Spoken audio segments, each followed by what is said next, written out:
Hey guys, Rumkick here. Going ahead and bringing you the video guide portions of the written LuLu guide that I'm just released. If you're watching this already, obviously. Basically, what I've done here is I've made two portions of the guide. I've made a video portion and a written portion. The written portion's goal is really just to explain to you what items you want to build and why you're building them and when you're actually building them. So I see so many people in the world of solo queue that build items that make no sense just because they saw some order on some random guide. So with the written portion, I try to explain to you the decisions behind why I'm building what I'm building and when I'm doing it. This replay is, like I said, goes directly hand in hand with that guide. The whole purpose of this is to really show you guys where to ward properly when you're kind of stomping a lane. And on top of that, really how to use the abilities and the items that we're getting and taking advantage of each and every bit of gold we have and maximizing and capitalizing on certain opportunities. Let's go ahead and get this started. So LuLu, my starting items, I'm going to go ahead. I did spec into my biscuit and my explorer ward.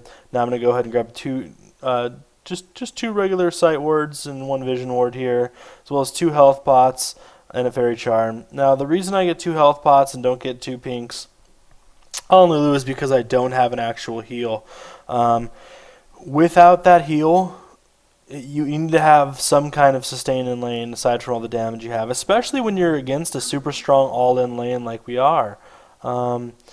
This lane we're against is really, really, really strong. It's hard to fight a Leona Draven lane. If they get a hold of you, you're pretty much going to die. Really, especially since they're on blue side with the golem advantage they can take, this is a tough lane to be against, actually. So what we're going to go ahead and do is get started by trying to put a little bit of pressure on their golems. We did ward over that wall, got the ward in the bush there. Now we can go ahead and get to that bush safely, so when they start to golems, we can go ahead and mess with them and run some interference on that and hopefully stop them from doing them completely. As you can see, hindsight's 20/20 on that mini map, right? And we actually know where they're at right now and know that they're not here. However, we're safe here. In regular game, they're going to be doing golems. They're probably going to be in that bush too. Now, if my ward would have seen them, I would have thrown a glitter lance over that wall, put a little bit of damage on them, made them back away, and then probably pushed to that bush and been ready to run away if they were coming. However, since we got the ward and we were able to get in this bush, we're going to go ahead and catch this Leona right here. Now, I exhausted right there. Could have been a wasted exhaust right there. Probably wasn't completely necessary. Both burned all our summoners though. However, Draven is able to easily secure the first blood there. And what's huge about this is they weren't going to golem anyways, but now they definitely can't golem. There's no way Leona's going to beat us to level 2, and Leona's level 1 is completely awful. So we're super, super, super far ahead right now. Draven also got first blood, and a fed Draven is really, really, really, really powerful. In lane, he's one of like the stompiest ADs in lane in the game, in my opinion.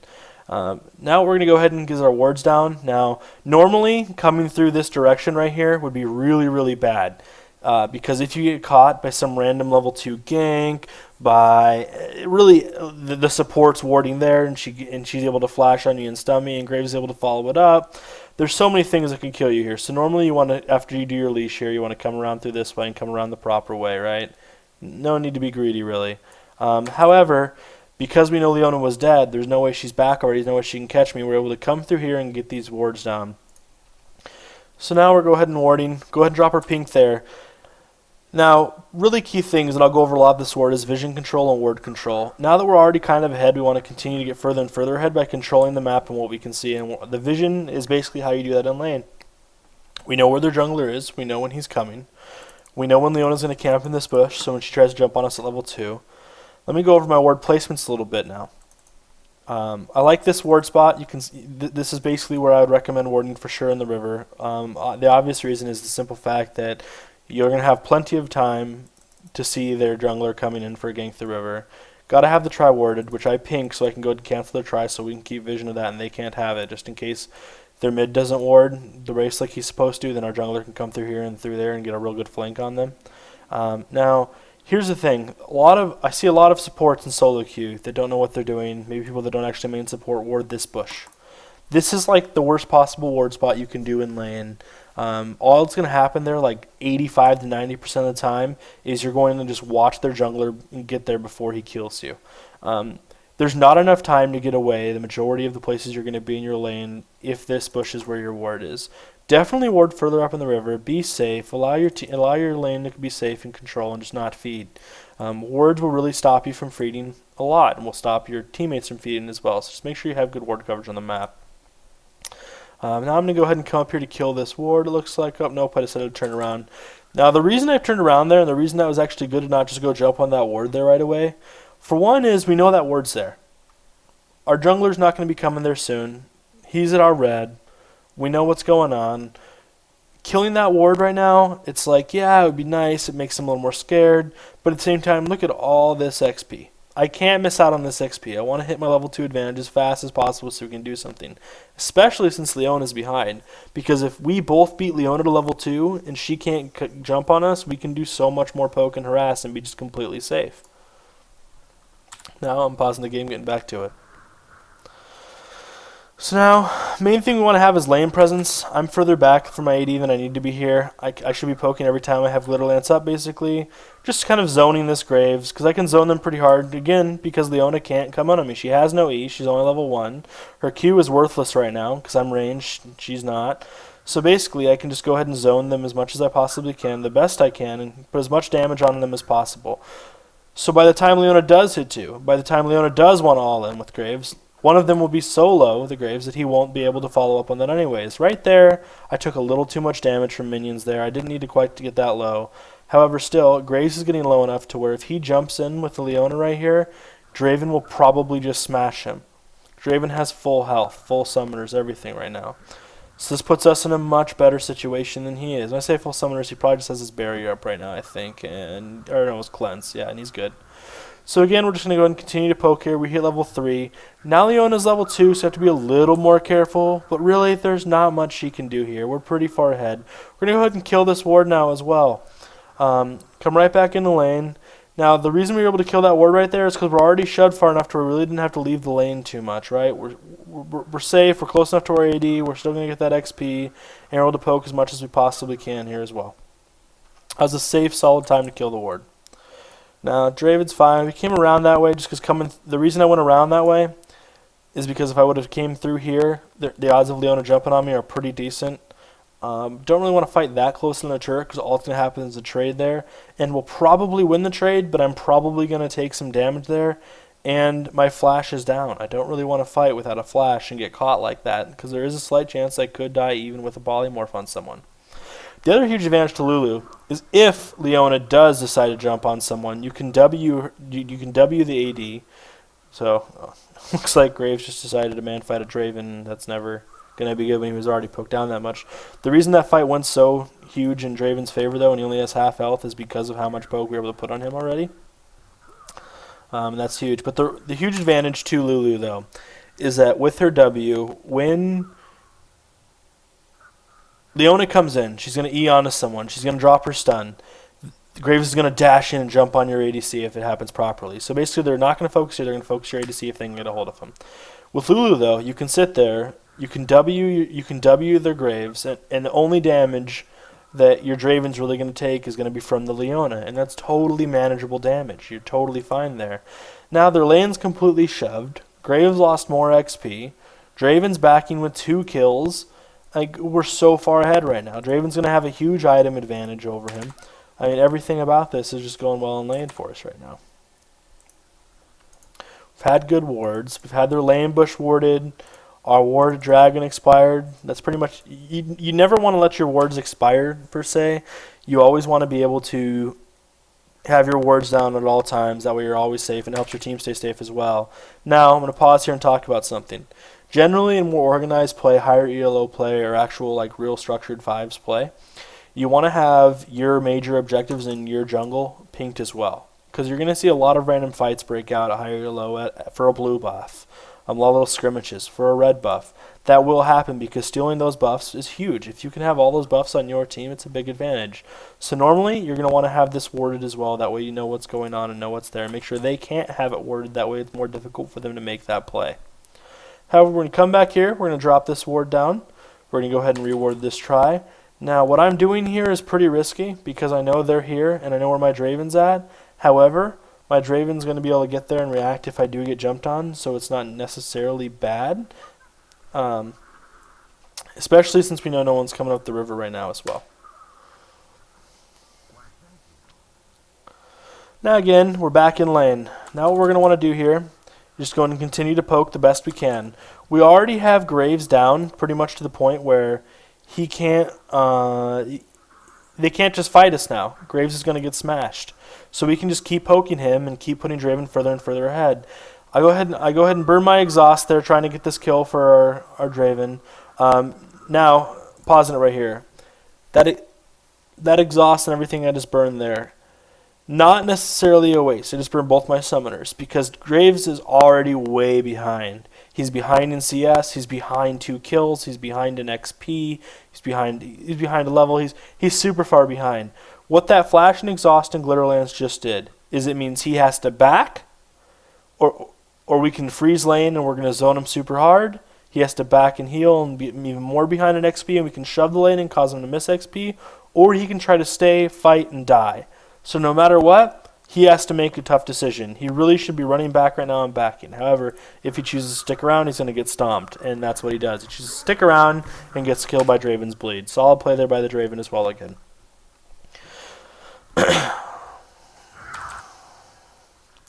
So now we're just super far ahead. Leona even has to back because she's pretty low. We're winning this lane super, super hard. Really, right now, I should be trying to help shove this lane as hard as possible. You want to shove whenever they're backed. That way you can just deny them XP. The more XP they're being denied, the further and further you're getting ahead. Draven's already 6. Graves is only level 4. I have a level on their ADC. When they come back, we can do so much damage and so much poke to them. However, Draven is getting pretty low. We're going to shove this and we're going to go ahead and back off so we don't get caught. One of the things that I see lots of people make the mistakes of is they get ahead and they think they need to like just keep killing them over and over and over and over and over again. When you get ahead, this is a great time to back. We have the lane shoved. Sticking around with low health, like, yeah, we'll actually probably win a fight there. As long as it's not under their turret, we're not diving. However, there's no point in risking it. We can go back, we can buy, we can get a bigger item advantage than we already have. We can increase our lead, come back with full health, and just continue to press our advantage. Also, wards are expiring soon. Okay? You never want to have your map not warded, as I said. Now, since we're pretty far ahead this game, we already have our Philosopher's Stone. Since we had a really strong laning phase, as I talk about in the guide, I'm going to go ahead and pick up cages.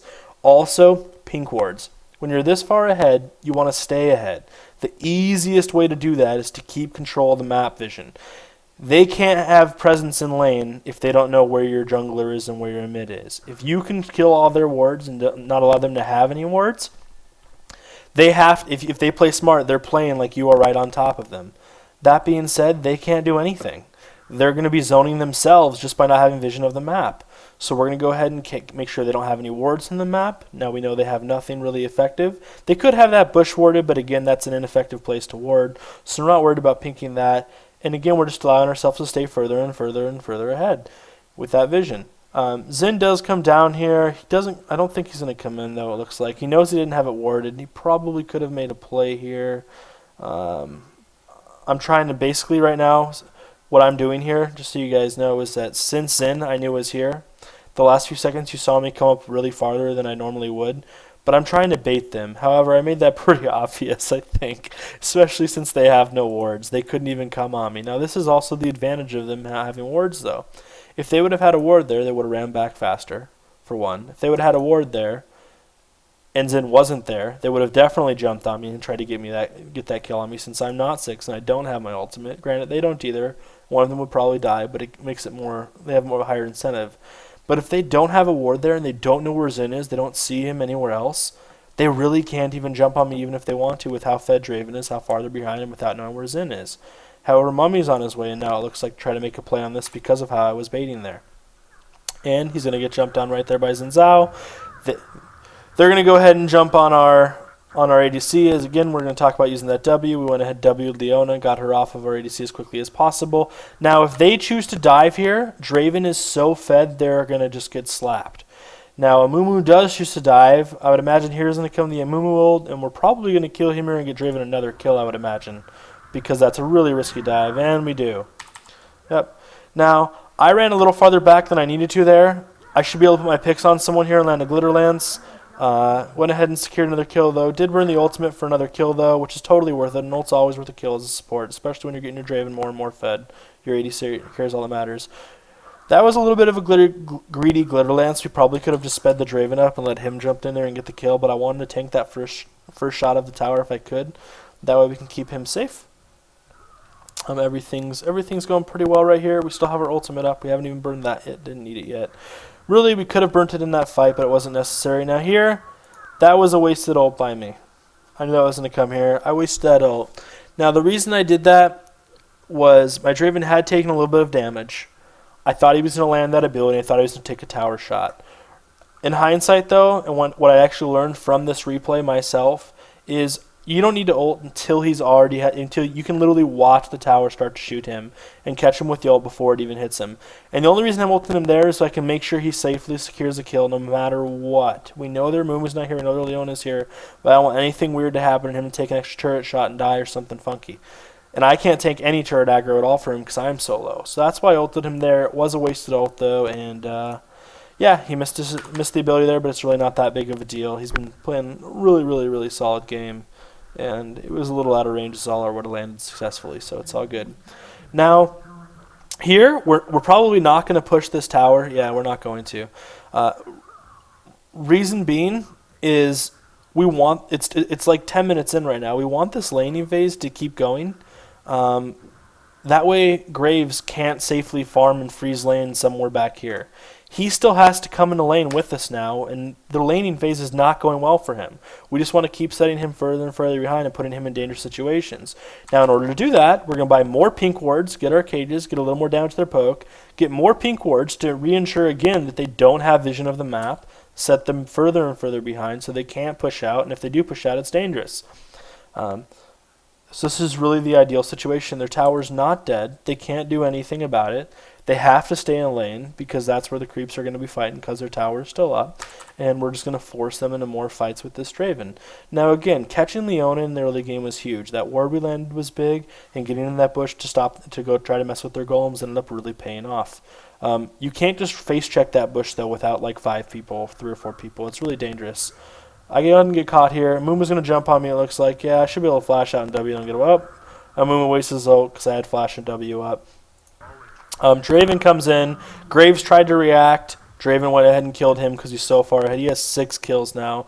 We're now up to over 20 CS and 6 kills versus their ADC. So this lane was pretty much an all-around stomp. Now we're going ahead again, just securing our map control. They have no wards. Leona has to back now. Amumu's right here. He's low. Like, there's nothing they can do now. Really, this puts them in such a hard situation because they didn't have any wards on the map. They have this ward here, but if they push up to here, I'm zoning them for one. They're not doing anything because I'm even higher level than them. I can do whatever I want pretty much to them with this Draven.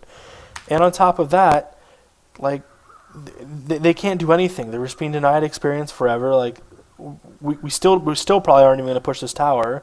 We want our minions to push it as slow as possible just to keep bleeding them out. It's 12 minutes in. We don't need to be team fighting it, or we haven't had a team trying to push our team fights yet. Now, this point in the game right here, we could dragon or we could take mid tower. You're going to see typical solo queue and everyone go in different directions and do different things. Mid objective is mid tower is the most important objective on the map, though. Really taking that would be pretty big. Dragon's also very valuable, though, too. Either one's safe and comfortable. Looks like Leona gets caught again here by this Xin. It's no good for her. Yeah, she's gone. We had picks on her shoulders, so that couldn't miss the glitter lance. It's really good to throw your E on someone that you're going to queue right after. That way you can make sure it's like pretty much unmissable. Now, really, this is solo queue standard. It's pretty funny. Probably should just be taking mid because mid's so valuable. However, we have Katarina over here at Dragon. I'm over here at Dragon taking some Dragon shots for no reason. And 2 other people are pushing mid. I love solo queue. It's so awesome. Anyways, mid's more valuable here anyways. That's where we should have been. We should be taking mid. That would have been the safer, better option to do. Graves is actually going to get caught again here because we're over here doing that. He didn't waste his ult, but he just burned it kind of as an oh shit button. And let's just face it, Graves' ult is the no crap button in reality. Now we know Graves is down. We have level advantages. Moo used his ult not too long ago. It's probably still down, is what we're thinking. It is down just for another few seconds. Really, this tower is pretty much free. Leona's going to come in here. Great. They're going to come in here. I'm going to ult. Now, reason I ulted there, it wasn't like I was ulting on a high priority target that was going to die, but your ult really has two uses. Your ult can either be one, an oh crap button to keep yourself alive. Or it could be two, what the best, not yourself, but your teammates is what I should say, your ADC. What your ult is most valuable for, though, is an AoE knockup. An AoE, it's a brief knockup. It allows your team to do free damage. So if there's ever a situation where there's 2, 3, 4, sometimes even 5 people stacked up on one of your teammates, it's a great idea to ult them because for one, that teammate's probably going to take an incredible amount of damage, and for two, you're going to go ahead and get the knockup and allow your teammates to do free damage. Now, if you notice Draven's position here, he doesn't even get caught with the Amumu ult. Draven's positioning is really, really good. The ult, everyone's knocked up in the air right now pretty much, so we're going to get Draven's going to be able to do a bunch of free damage here. And they're going to have a harder time jumping on him. So this team fight's just going to be really heavily swayed for our favor. Note, we also did finish the tower before we fought here, which is really, really important. Now, I'm pretty low, so I really can't do much here. I can't push out. Draven going man mode there. Now, here's the funny thing about this matchup right here. If you look how low Draven's health is and look how high Graves' health is. In a minute here, it's going to be a little funny. Pretty sure this Graves tries to man fight our Draven, who's 9-0 because he has no mana and half health, and Graves has full mana. Watch. This is probably kind of funny. This is what happens when you feed a Draven. That's why you don't ever want to feed Draven. Because even when you have full mana and full health, he still can wreck you. Now if his ult's up, and is it up? Is it up? No, it's not. Yeah. It doesn't look like he's going to be able to secure a kill there. However, it's pretty funny to watch an AD with full mana and full health come and try to fight one with no mana and not that much health and lose. So at this point of the game, we're buying more pink wards. We got our Sightstone, we got our Philistone, we got our cages, we got all our GP10 rolling.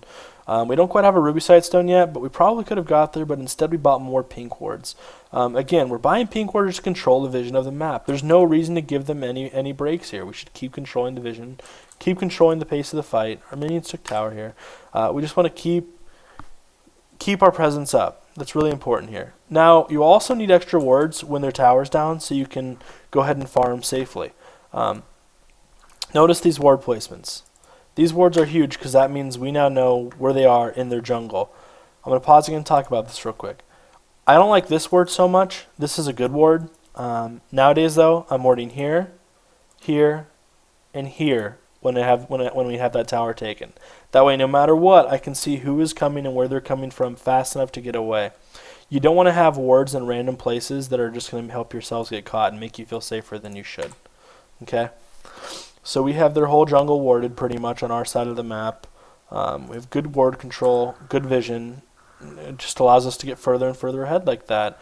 Okay, again, where I am right now on the map by myself, I don't really need to be here. I should be with my team. However, in solo queue, especially on a champ like LuLu or Zyra support or something like that, there's nothing wrong with getting yourself some farm. I knew my team was at Dragon, so if I did get caught, my team would be able to react to that pretty quickly, and I'd probably be able to survive just fine. And look what happens. Amumu came and tried to catch me, and he got destroyed for it because my team went Dragon and came down to our lane. Now, we're going to go ahead and continue to zone them since we have the ward coverage to be able to do so and be safe here on the map. And we're just going to continue to gain our advantage and just get further and further ahead here.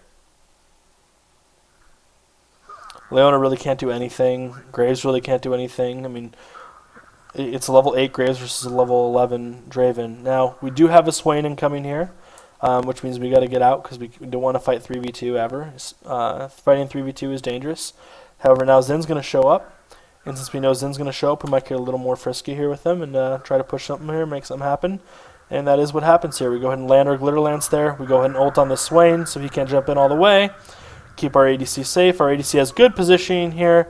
Now he's going to be able to come in. He knows Amumu's Q's down. Amumu lands an ult there. However, even though we lose Zin here and it's now a 4v2, they're all low and this Draven chunks really, really hard and takes away a lot of health. So if any of these guys stick around, they're going to die. Our Draven can kill them and will.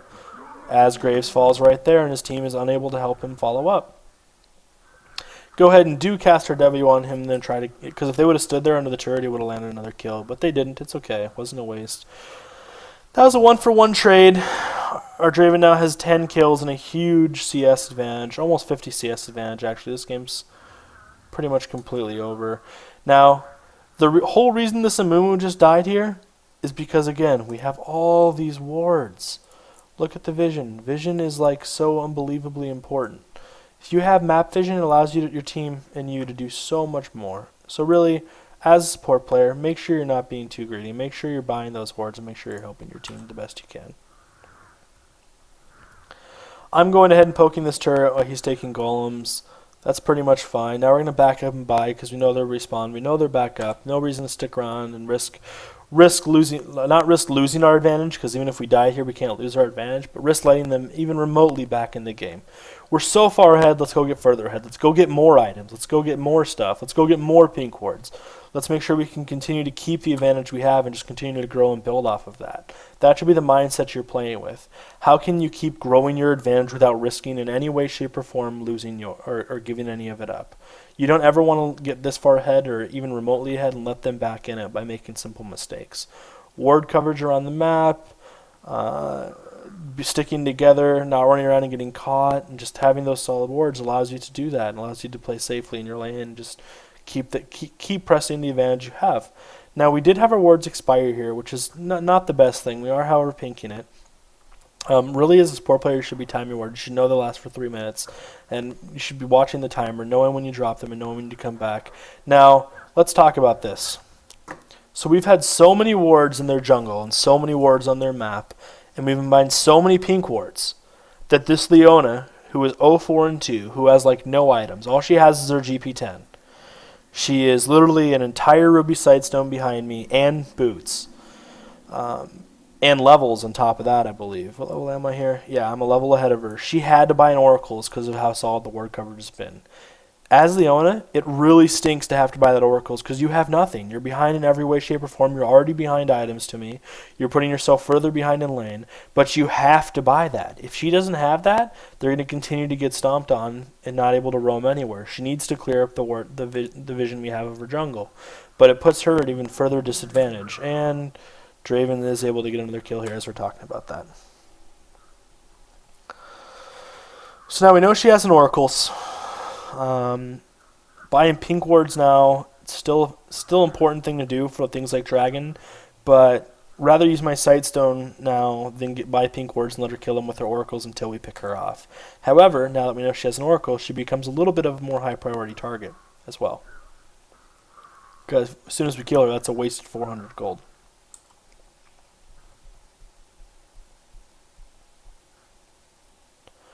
So right here, we're just making sure we're good.